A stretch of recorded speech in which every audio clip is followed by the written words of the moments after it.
You know that feeling, right? When you're just feeling completely drained by someone's negativity. And it's even worse when it's someone you love, like a parent or your partner or a really close friend. Well, what if I told you there's a way to handle all that, and it has absolutely nothing to do with trying to change them? Let's dive in. Just take a second and think about it. Does it ever feel like someone else's pessimism just, I don't know, sticks to you? That their critical words make it that much harder for you to feel good about your own life, about what you're trying to achieve? So imagine you're super excited about a new career path. You tell someone you really care about, and that's the response you get. Just a dismissive, cynical comment that completely pops your balloon of excitement. I mean, that's a perfect example of how fast someone else's view can try to tear down your own confidence. And here's where it gets really dangerous. When you hear these kinds of things over and over again, you can actually start to believe them. Suddenly, their doubts become your doubts. Their limited view of the world starts to build a cage around your self-belief, and it can literally stop you from even trying to reach for your goals. It's like a subtle poison, you know? Okay, but what if we've been looking at this whole problem completely backwards? Let's try on a new perspective, one that could honestly change everything about how you deal with these kinds of situations.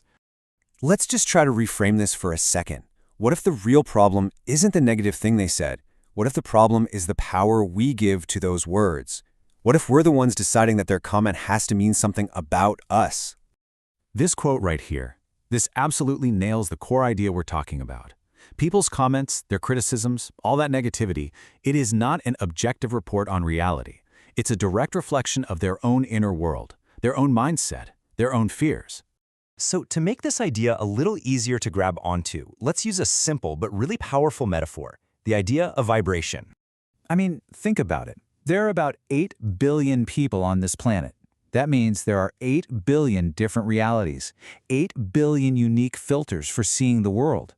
Your reality is not their reality. It can't be. Now, when we say vibration, we're not talking about physics or anything like that. Think of it as a metaphor for your overall mood and mindset.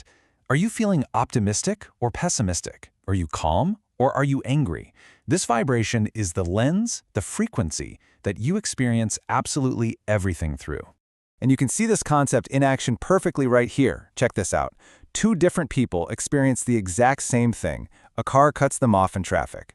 The person on the left, operating from a low vibration, immediately gets furious. They assume the other driver is a jerk. But the person on the right, from a high vibration place, they just stay calm. They figure, maybe they're in a rush for a good reason, and they just move on with their day.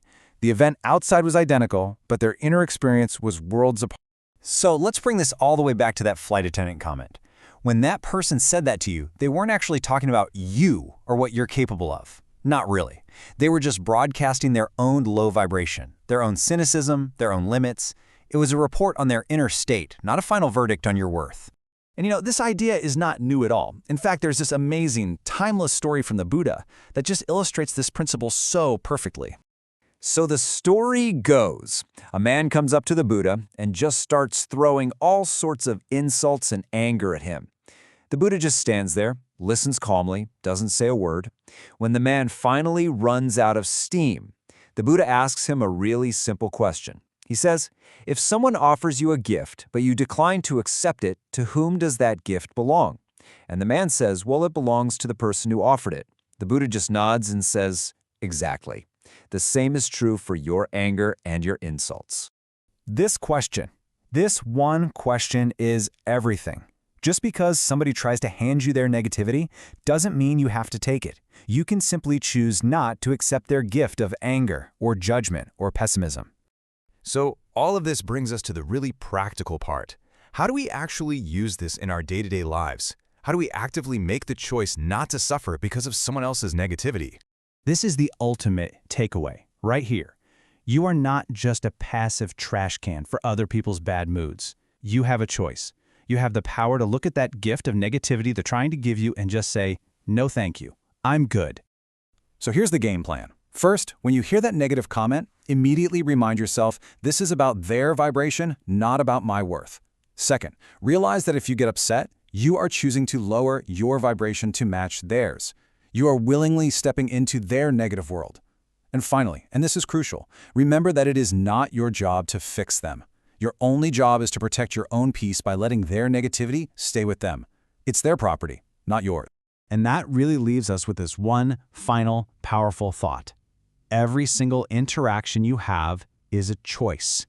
You can choose to absorb someone else's negative reality, or you can choose to stay firmly planted in your own positive one. So, the only question left to ask is, whose reality are you going to choose to live in today?